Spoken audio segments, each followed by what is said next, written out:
topics and opinions expressed in the following show are solely those of the hosts and their guests and not those of W4CY Radio, its employees, or affiliates. We make no recommendations or endorsements for radio show programs, services, or products mentioned on air or on our web. No liability, explicit or implied, shall be extended to W4CY Radio or its employees or affiliates. Any questions or comments should be directed to those show hosts. Thank you for choosing W4CY Radio.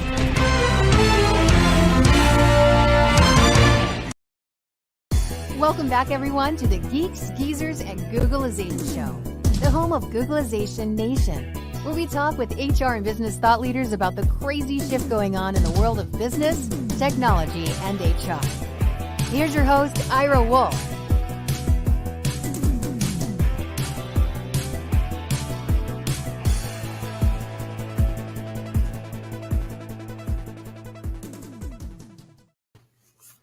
Well, hello, Googlization Nation, and welcome back to another episode of Geeks, Geezers, and Googlization.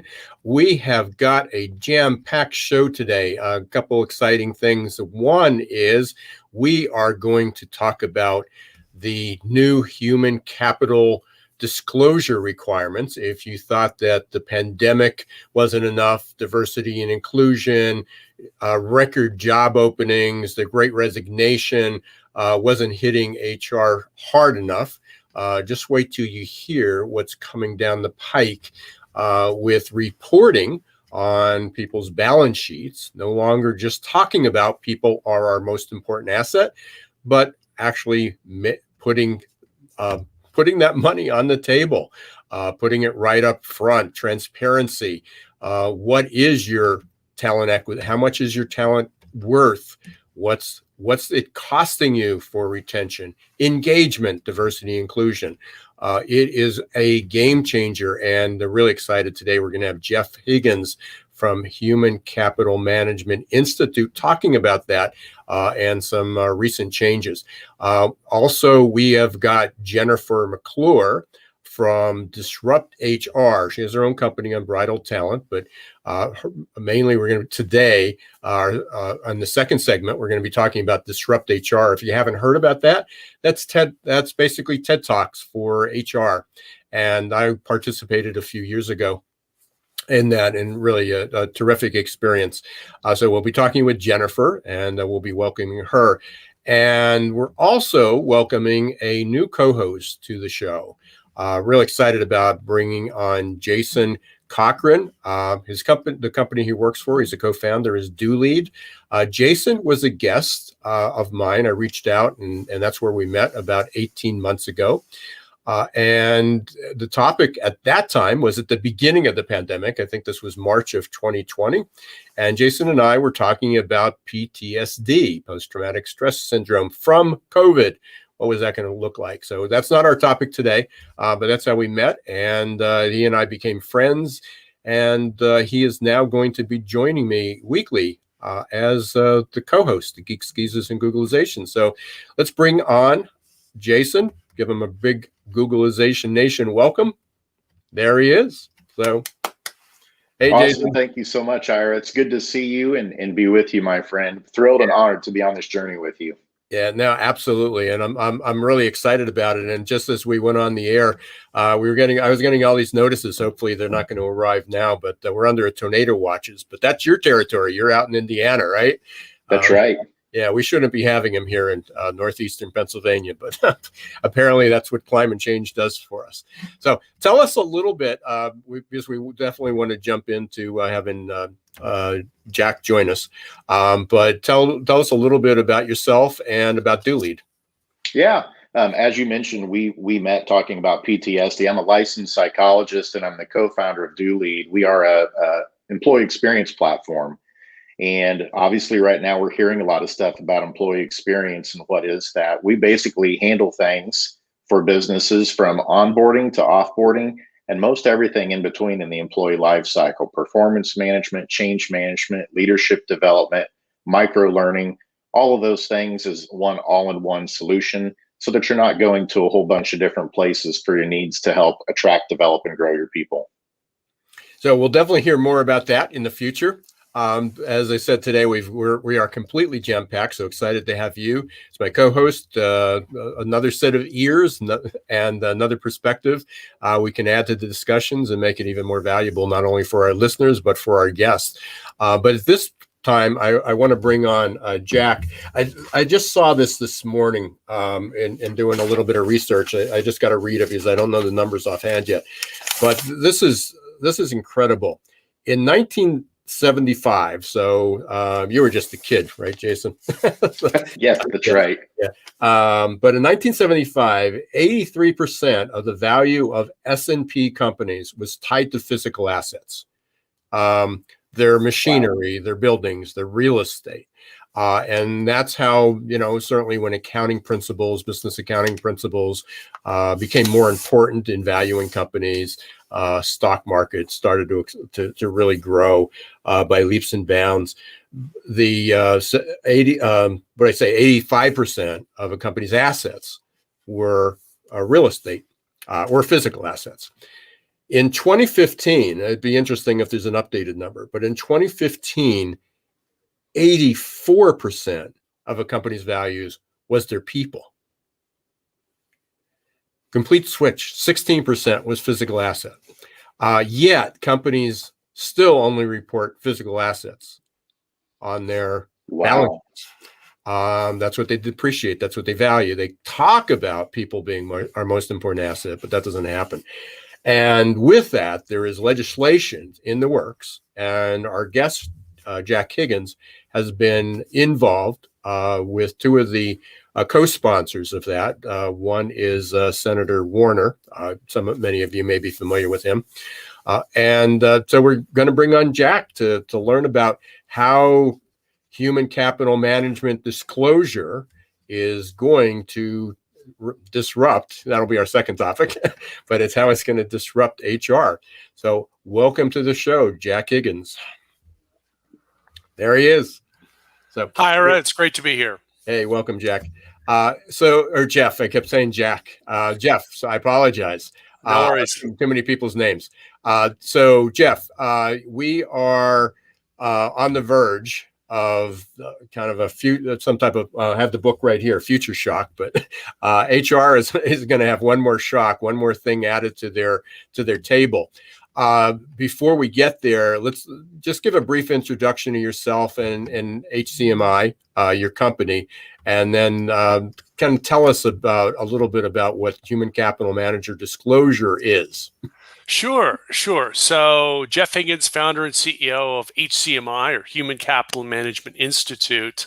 HCMI is a lot easier versus Human Capital Management Institute, bit of a mouthful there.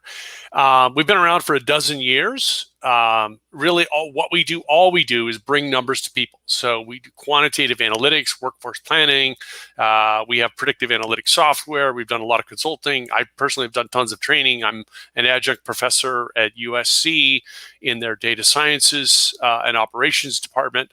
And before that, which you may hear come out a little bit in the way I talk, especially if you're an HR person, I may sound like someone you interact with a lot, and that's because I'm a former CFO. So the CFO hat never, no matter how hard I try, I say I'm a recovering CFO, can't get that hat off 100%. It's somehow glued on a little bit permanently.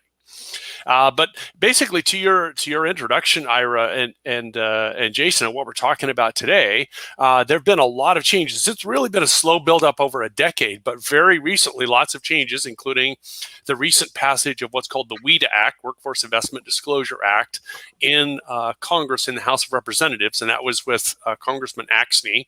It was also sponsored by Senator Warner. Probably not going to get through the Senate, but strangely, that really doesn't matter because the new chairman of the SEC, Gensler, has already said they're going to take that act, since it's already passed part of Congress, and use it as a blueprint for prescriptive regulations that they are going to require. And flash of the latest, literally 2 days ago, saw an article from a senior level official in the AFL-CIO union who had recently spoken with the SEC.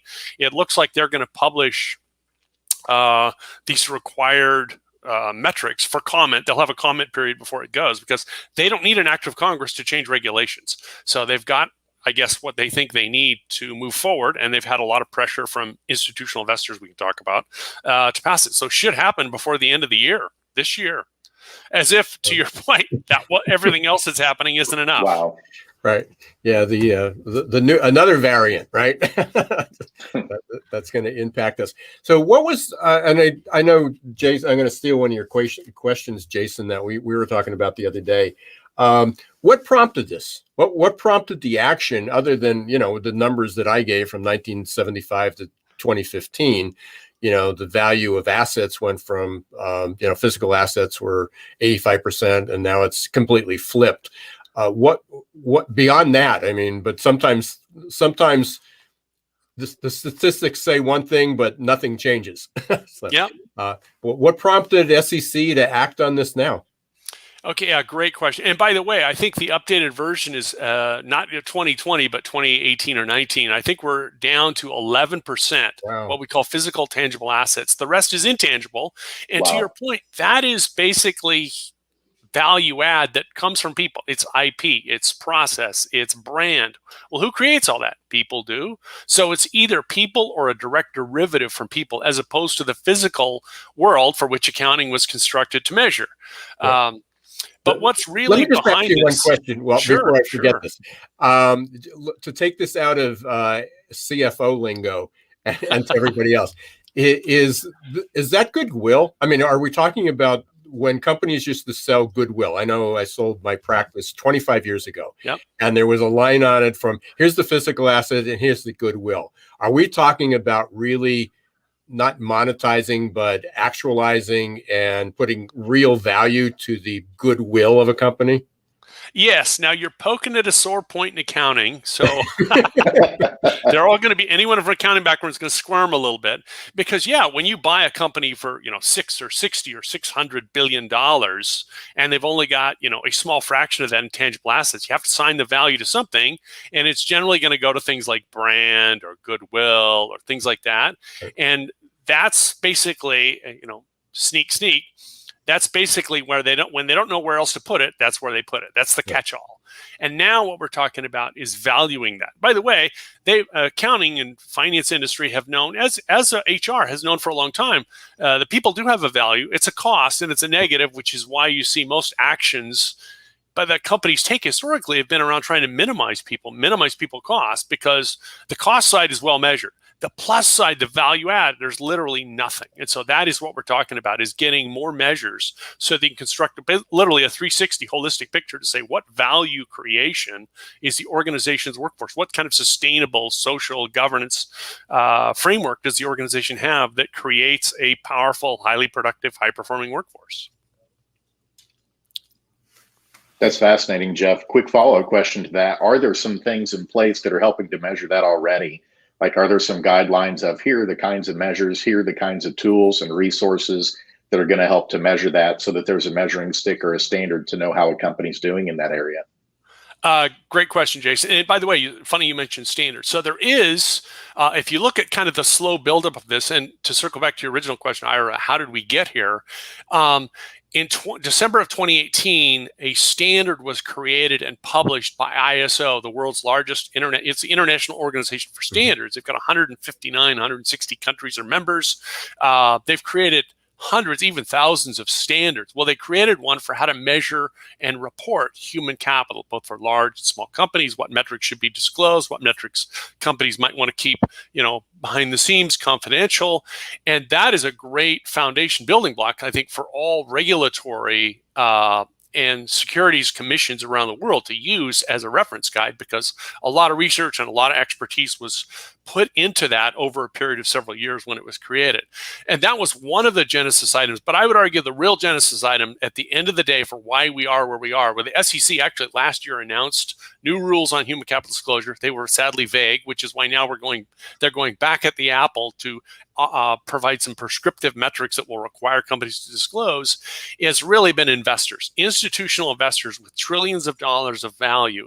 They I don't know, a decade ago, maybe more, they bought into that. Yep, people are most valuable asset. People are source of value creation. You have the right talent. You have the right leadership. You're going to do great things. Sold, sold, sold. Where's my numbers and metrics on this most valuable asset? There's nothing in the financials. There's nothing in the annual report. There's nothing in the proxy statement. Literally, there was only one thing in the prior SEC, how many employees you have.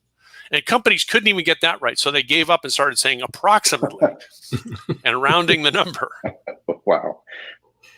So that brings up, and again, we talk about analytics all the time, and again, I work with primarily. I have a few publicly traded companies, but most of them are small. They may have a couple thousand employees, but most companies are really struggling with HR metrics, which human capital metrics. I mean, I always say I ask this simple question of how many people started an application and didn't finish it.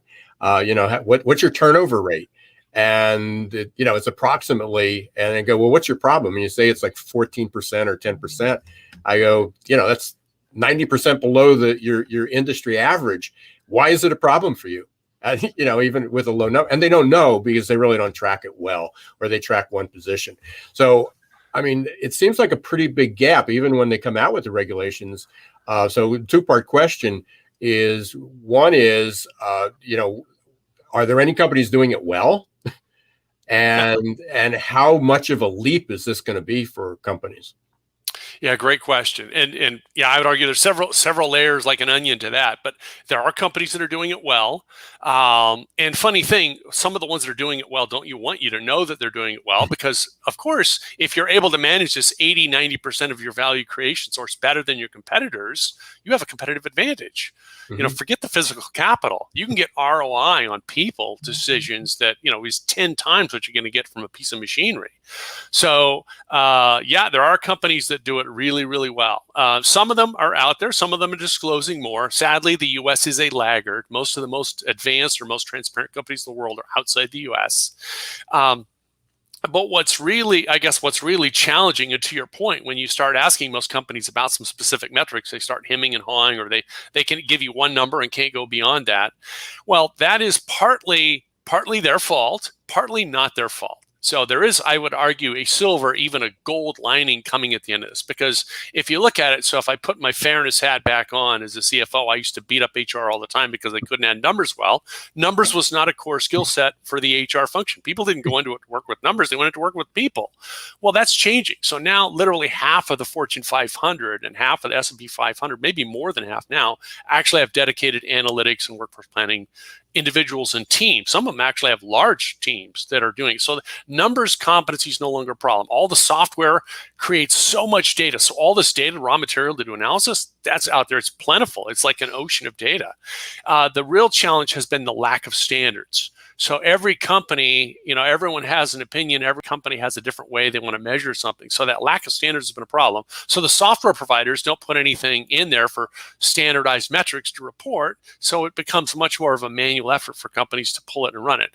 Hopefully, with the ISO standard and now the prescriptive push by the SEC, that's going to change. Software providers, the HCM industry is going to have to get on board and provide these, because you think about it, you don't have to calculate a financial statement or a balance sheet from scratch. You have software that just does it for you and you print it out. It rolls up, your financial software rolls up your financials. HR doesn't have such a thing. HR has lots of cool transaction processing software and lots of other cool technologies. But at the end of the day, when you want to do reporting, they're like, oh yeah, we have this nice report wizard. You can pull whatever you want. Well, what if I don't know what I want? Oh, well, you're pretty much at zero. Right. Or it's on a spreadsheet on somebody. Yeah. Or a spreadsheet heaven or hell, depending on who you are. Right. And he's on vacation this week. This is for publicly traded companies. Obviously, this is SEC related. What do you foresee? I'm going to put your crystal ball in front of you. Do you see this trickling down through HR, through all companies? Is this going to be something that the private companies and especially small, medium-sized businesses are impacted by this? Short answer is yes. So there's some more interesting tidbits. FASB, the Financial Accounting Standards Board, is actually seeking input for how to better measure human capital and people, both as a cost and a value add. So they are opening up. So my prediction is, depending on how far forward you want to go, I say if we fast forward, when my kids are much older, they're going to say, Dad, how did companies manage? How did investors manage, and how did companies manage before they had to report and be more transparent about their human capital? It must have been pretty crazy. I'd say, yep, it was pretty crazy. Bad things happen in a dark room. Companies don't want you to know. And a lot of times they're just embarrassed. They're not perfect at all their metrics, and they like to only publish good news. Well, again, I'll put the CFO hat on. Get over it, because seriously, no company has perfect financial news unless maybe you're, Google or Amazon, and even their numbers, there's always little fleas or little challenges. So it's really all about the story you create with those metrics and reporting them. And whether you're public or private, what's going to happen is the public company is going to have to do it. And then what's going to happen is the lenders, the investors, the private equity funds are going to say, well, this is what's coming out of public companies. We need you to do something like that. So it's just going to start filtering into other areas over time. I would imagine smaller companies are always going to have more leniency on that. But I would say, take it, if you're a smaller company, take advantage of it if you can. Hold yourself to that higher standard, because again, this is the value, ROI in human capital. And we've quoted this for companies, is 10 to 1 on what you can get on most physical assets and returns. So if you make smarter decisions, for every dollar you invest, you can get 10 back. Who doesn't want that? Absolutely. Jason, I know you had a couple questions that you wanted to fire off at Jeff. Yeah, thanks, Ira. Yeah, Jeff, one of the other questions I think that a lot of our listeners would find interesting is, are there consequences for not disclosing or fudging your numbers, or just being really poor with the human capital aspect? You're disclosing, but the numbers are really bad. Are there any kind of consequences that are built in from the SEC, or will they be more of natural kind of consequences? For instance, maybe people won't want to go work for the company if that's public information. Yeah, actually, I think the last one you mentioned will be one of the consequences. The SEC is not looking to punish companies for, especially if it's a new metric, for doing it wrong. Companies, I think, are going to get a grace period. Oh, we didn't calculate it quite right. We're amending our report from last year as they start to do this. However, what companies are doing is trying to minimize risk. If they're going to have to disclose, that adds a lot of risk. So the real risk, the real accountability is going to be shareholder lawsuits. So if they are doing, I'll just generalize, stupid stuff inside the organization, churning through workforce like crazy, just putting butts in seats cheap and not trying to get good talent. And they're just going to literally burning human capital like fuel in a fire, thinking it's limitless instead of trying to improve it, optimize it, invest in it, which is what other high-performing organizations are doing. I think they will be increasing the risk of that. The other thing that will happen is if they don't disclose something and there's a scandal, and you know how easily scandals can get out into social media now, it's going to be 10 times worse. So I would argue, if you're really looking 2 moves on the chessboard ahead, you should disclose a lot of stuff, get the bad news out right away, because I think aside from the embarrassment of not being good at something, it's actually great. Set the bar really low, then any improvement looks good.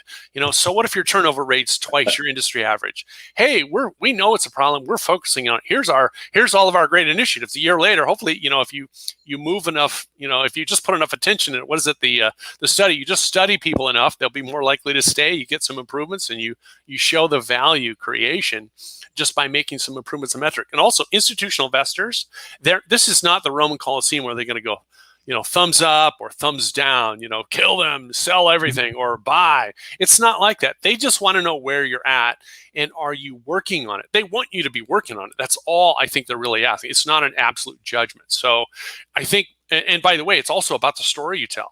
You could have really bad numbers, but if you could still have a great story about how you're improving, or you've been investing in other areas, now you're shifting more investment over to here, and it's going to show up in your future human capital metrics results, that could be a great story.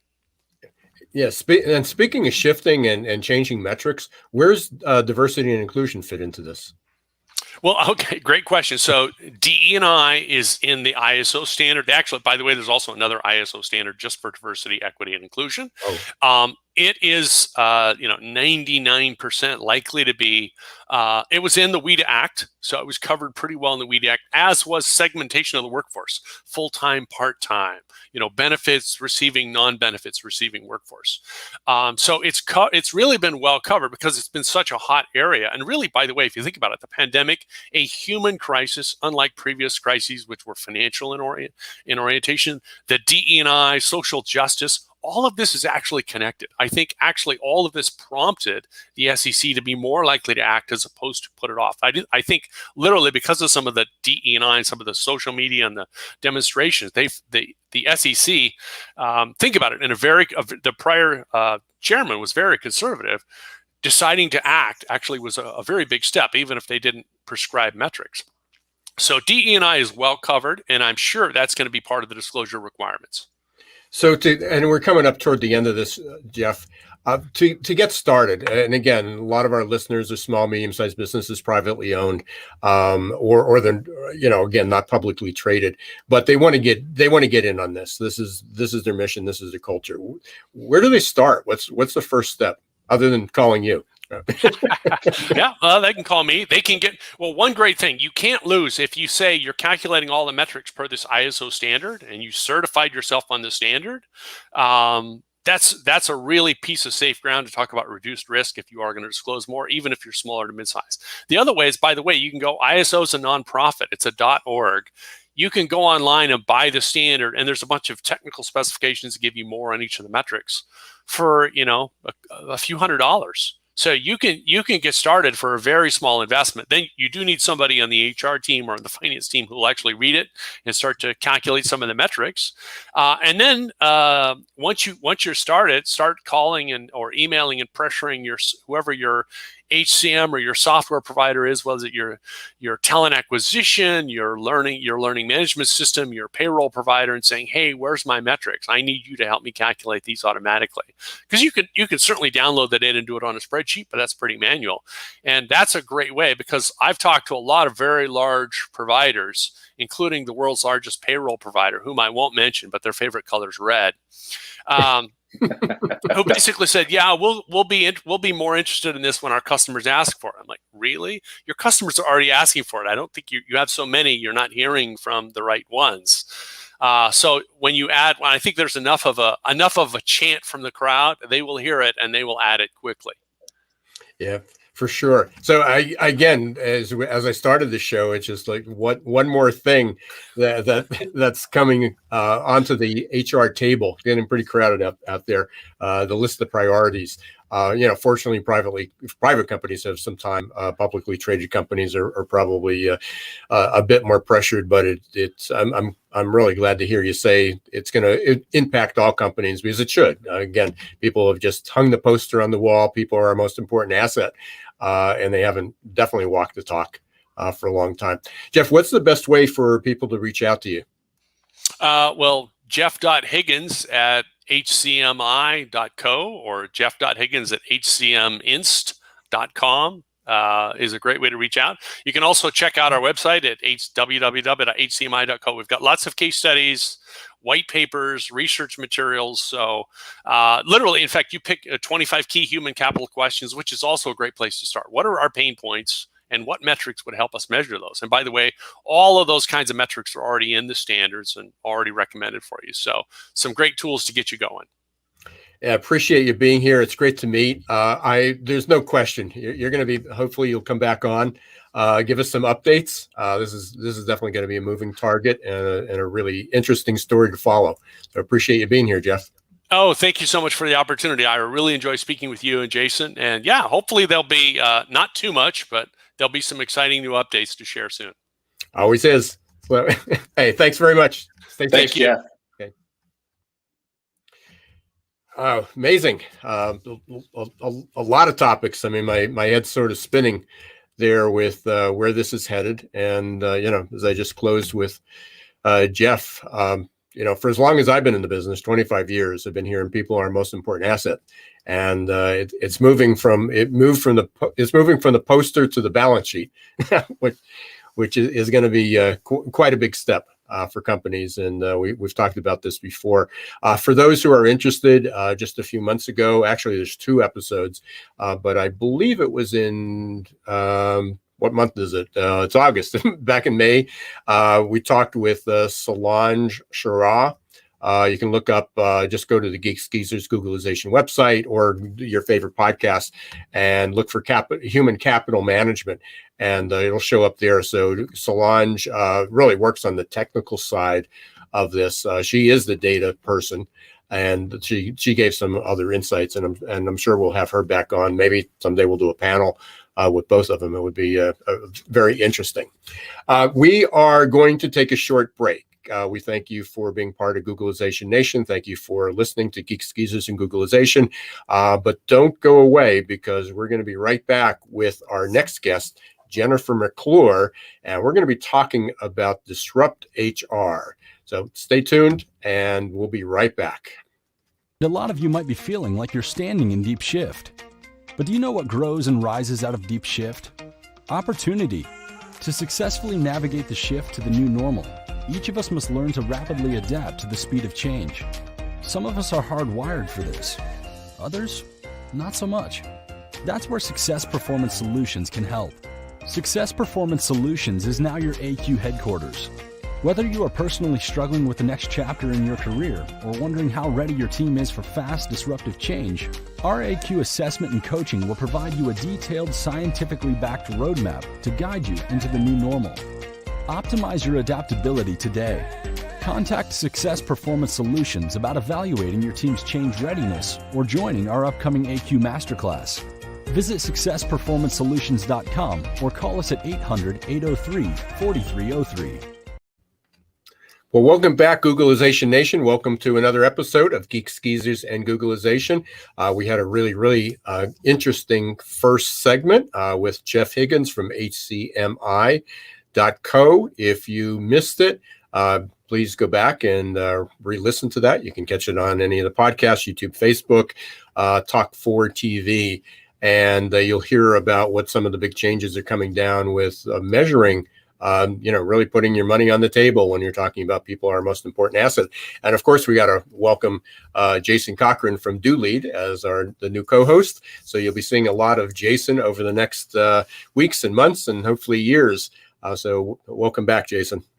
Yeah, it's great again to be with you, Ira. And yeah, what an amazing first segment. Not only the future of HR and organizations, but the present. It's incredible, like you said, how quickly things have congealed, to this point where now you got to start figuring it out, and lots of great tips for HR leaders in particular as to how they can help have a seat at the table and drive those conversations. Right. And so that's a good segue into talking about Disrupt HR. 4 years ago, I had presented to Disrupt HR just about this time. And that was my first experience with it. It was fascinating. I actually met the first co-host of Geeks, Geezers, and Googlization there. It was actually our sort of a joint venture that we took off together, Keith Campagna. So I know many of the listeners know Keith pretty well. I know, Jason, you knew Keith. And he was, that's where I met him. We were on stage together. We sat waiting to go on to the platform. But you introduced me to Jennifer McClure just a few weeks ago, and she offered to bring her on. I didn't realize at the time, because we were talking about her other company, that she was one of the founders of Disrupt HR. So welcome. There she is. There's Jennifer. Welcome. Hi, Jennifer. Hi, how are you today? Great. It's good to see you. It's great to see you as well. So let's talk. You're sitting around the table. What's the origin of Disrupt HR? Where did that come from? It was certainly an ambitious initiative, and was before. It's going to be interesting to see where it's going, because as a public event, like a public TED Talks. Disrupt HR were public events and very well attended, and all of a sudden there are no public events. So we want to hear about 2020 and what's going to happen. But what was the start of this? What you're sitting around and decided to have disrupt HR? It was something like that. Yeah. Well, I started my own company in 2010, where I'm a professional speaker. So that's what I love to do, is to speak and teach and train, as I'm sure both of you can relate to. And so I was about 3 years into my business of going to conferences and events. And of course, a lot of them HR and recruiting related conferences and events, since that's my kind of career history and background. And I had attended a local HR association meeting and saw someone. I always try. I'm introverted, but I've learned how to network professionally. And so I do look for people who maybe are looking for someone to speak to or whatever. And so at this HR association event, I saw someone new, a young guy, and went over and just kind of introduced myself. And he was the founder of an HR technology company based here in Cincinnati. Sounded really interesting. And he was just getting started and was not an HR person. So he had come to the meeting to really kind of learn more about his target customer, not to sell. He wasn't there trying to give out business cards or anything like that. He really wanted to get to know the HR leader. And so after we struck up a conversation, he said, with your HR background and your network, would you be willing to kind of advise me as I start this journey? And so that was where our relationship started. His name is Chris Ostich, Ostoich. The company was called Black Book HR. It's now called Talmetrics, I believe. He's exited that company and is on to some other things. But we were having lunch a couple of times a year just to hear about what was going on in his company and, to offer my advice, I guess. And so at one of those lunch meetings, at the end of hearing about some of the great things that were going on for his company, he said, "What's new with you? What are you thinking about?" And so I just spent, like I said, about 3 years, maybe attending anywhere from 50 to 70 conferences, events each year, seeing a lot of the same people on stages and hearing a lot of the same topics. And I always say that's not a criticism of HR conferences or events, because the average HR leader probably goes to one state HR conference maybe, and maybe the national conference. So they're not seeing, the same people on 40 or 50 stages, even though I was. But I had kind of just put in my head, wouldn't it be really cool to have an event in Cincinnati, where I'm from, or where I live, and bring in some of the people that I knew who were talking about new and different things, or maybe topics that would never make it on a conference stage or event, or even to offer the opportunity for some voices out there that we were not hearing from. And so when Chris asked me that question, I said, I'm just kind of thinking about this, opportunity to maybe host my own event someday. And I always say he's a classic entrepreneur. He whips out his notebook when you say about anything, and he starts talking about how you can do this. He gets really excited for you, and this can happen, and you can make it happen, and you can make a lot of money doing this, and this would be a great idea. And I am an idea person, but not so much about taking that idea to the next stage. So we had a good conversation, and he kind of got really excited for the idea. And then a couple of weeks later, he called and said, I've been talking with my team, and I really think this could be something that would be great. We'd be happy to help you. It would help us to kind of connect with our potential customers in the community and get the name out about our company. And he, at the time, was the community organizer for Ignite events in Cincinnati. Yeah. So if you're familiar with Ignite events, they're community-oriented events with 5-minute, 20-slide, 15-second talks. And so he said, why don't we use that Ignite format? We'll invite some cool people who aren't some typical speakers on HR or recruiting conference stages, and we'll make it happen. So we did. December 2013. We had everyone from a local politician who didn't speak about politics. He talked about attracting young talent to Cincinnati. We had a Vietnamese restaurant owner who talked about how Asians are the forgotten minority in the city of Cincinnati. The diversity and inclusion efforts were primarily focused on African American and Hispanic leaders. We had the elusive HR leader from Procter & Gamble, which if you are in Cincinnati, you don't see them out in the wild. They don't go anywhere. So to actually see one out and to have that person speak on stage was interesting. And I gave a talk about awesomeness, and Chris talked about big data bullshit. So, and we had Steve Brown, who you can't have an HR event anywhere in the world without Steve Brown. So we had a great time. It was at a a microbrewery here that has been refurbished. They were ping pong tables and cornhole and picnic tables for people to sit on, and it was just a different event. People had a lot of fun. We had about 250 people, and a friend of mine from Denver attended because she was speaking in Indianapolis, and I told her it was just a quick hour and a half drive over, so she should come on, and she did, and she enjoyed it. And her name's Mary Faulkner, and after the event, she said, "I'd love to do this in Denver." And so it really kind of we were thinking, let's do this in Cincinnati.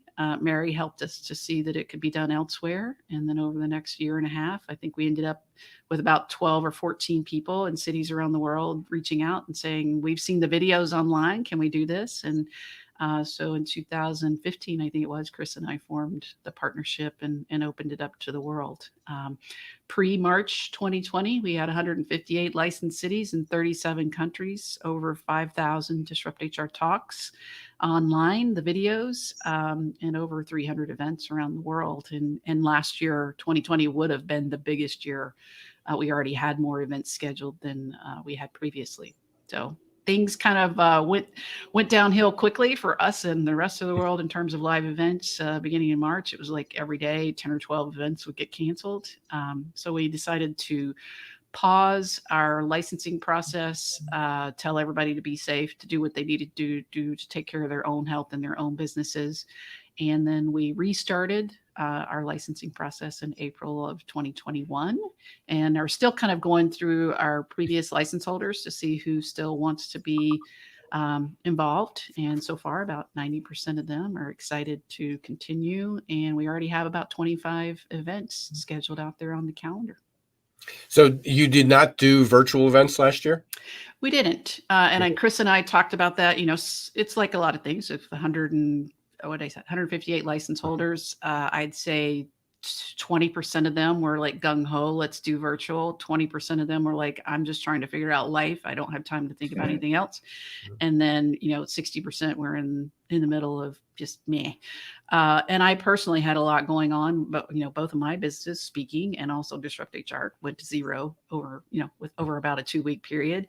And I had some family illness and just a lot of things. And I wasn't really up for the idea of trying to figure out StreamYard. And it's all a volunteer effort. I mean, we charge $500 for a licensing fee for a city. So we're not getting rich. This is not a money-making opportunity. We really are trying to help people get their ideas out in the world. And so we bring in enough money to run our website, host the videos, and have a VA do 5 hours a week of work. So I was not up for the challenge of virtual events, but Chris and I met a couple of times virtually, even though we're in the same city, to talk about the original purpose of Disrupt HR was to provide an opportunity for people who had an idea about the workplace or the future of work to share it.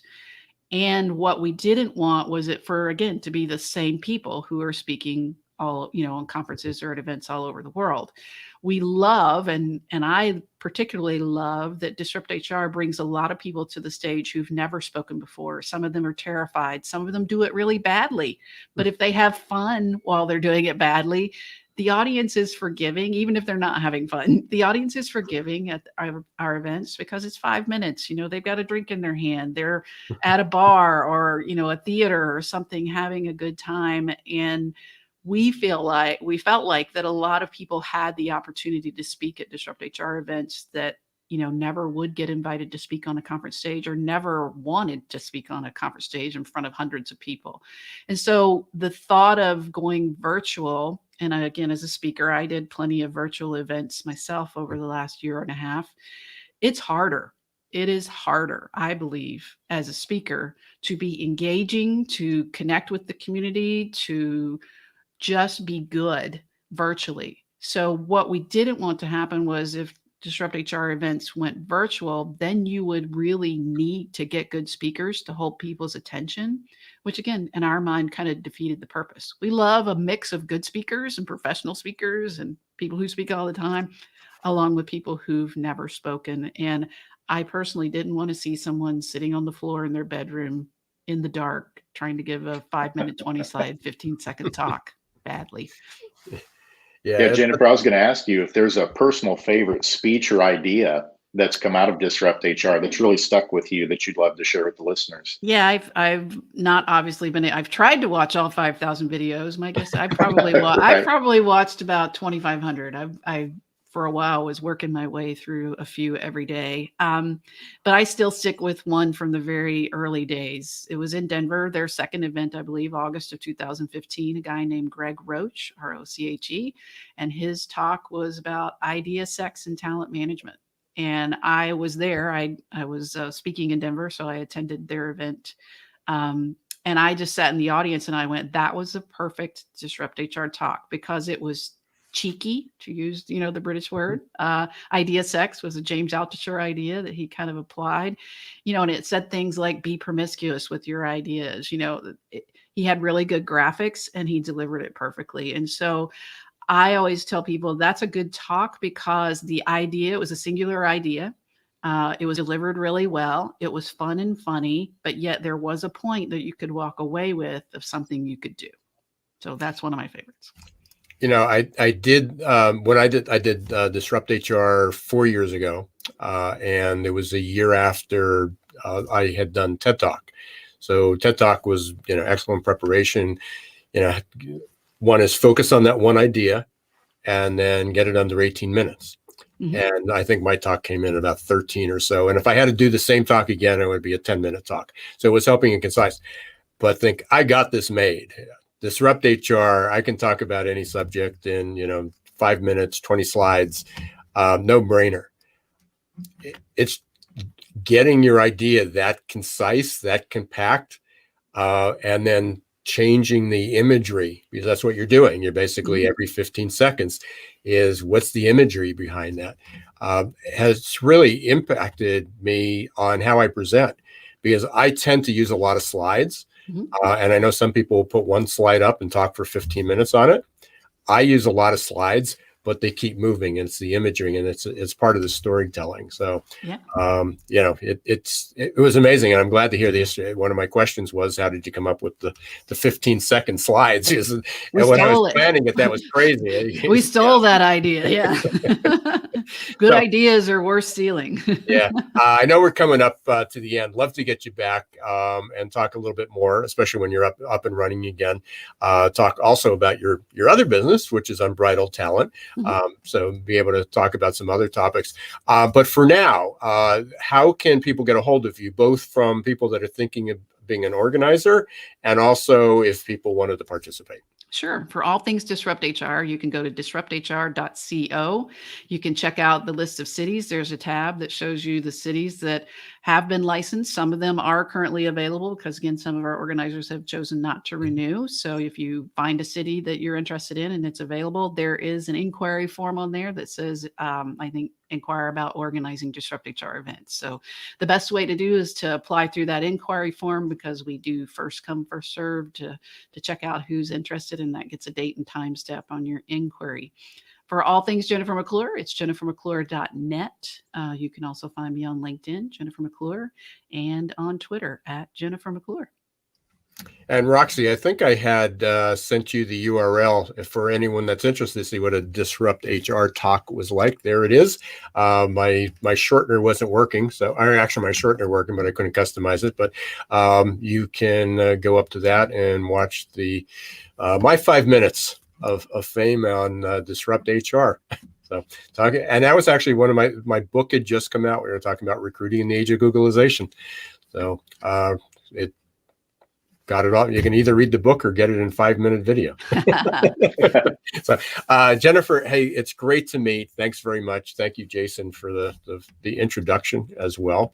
I'm sure we'll be following up with you. Hopefully we can get you back on the air. All right. That would be great. Thank you. Okay. Thanks, Jennifer. Thanks, Jennifer. Bye. Jason, we're almost finished our first show together. 2.0, I guess, maybe 3.0. That's right. Absolutely. Googlization.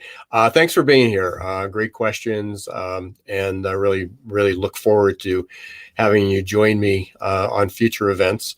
What was your first experience like on Geeks, Geezers? Well, you're second. Now you're on the flip side. Yeah, you told me up front, you said, Jason, it goes by fast. And boy, are you right. It's like we entered a wormhole and we came out the other side 5 minutes later, even though it's a 45, 50-minute show. And that just shows how much fun it is. Wonderful guests. And you do a great job of making me and the guests comfortable. So very excited. Great first day and looking forward to next week already. Yeah, thanks. So, and next week, will actually be 2 weeks that we're going to do this live. Next week, there will be, we'll be reissue one of the more popular shows. And we'll go back into the library and we may combine a few of those. But I will be speaking at 1 o'clock Eastern time. The equivalent of 1 o'clock Eastern time out in Las Vegas at Sherm Talent. We're going to be talking about adaptability, what we talked about during the commercial. So we will be there. But in 2 weeks, September 1st, we will be back. Our guests of that day, we're going to have 2 Gen Zs. I know I actually did an interview this week. How do we recruit Gen Zs? What do they want? How do we reach them? How do we retain them? And we're going to hear directly from them. These are 2 young superstars, Gen Zs. And what caught my attention, I was on another panel and they were talking about TikTok. Somebody asked about using TikTok for recruitment. And one of them was hired using TikTok for their most current job. And one of them's using it to recruit. So we're going to hear about that. So make sure you, September 1st, at 1 p.m. Eastern time, Geeks, Geezers, Googlization. We will be back. Please stay safe, everybody. Delta variants going crazy, especially different parts of the country. If you're home, be safe. If you're traveling, be safer. Jason, we will, I'm sure, be talking to you before the next Geeks, Geezers, and Googlization. But it's a pleasure having you here. I look forward to that. Check out Jason's company, Do Lead. Check out my company, Success Performance Solutions. And as we always close the show, don't let the shift hit your plans.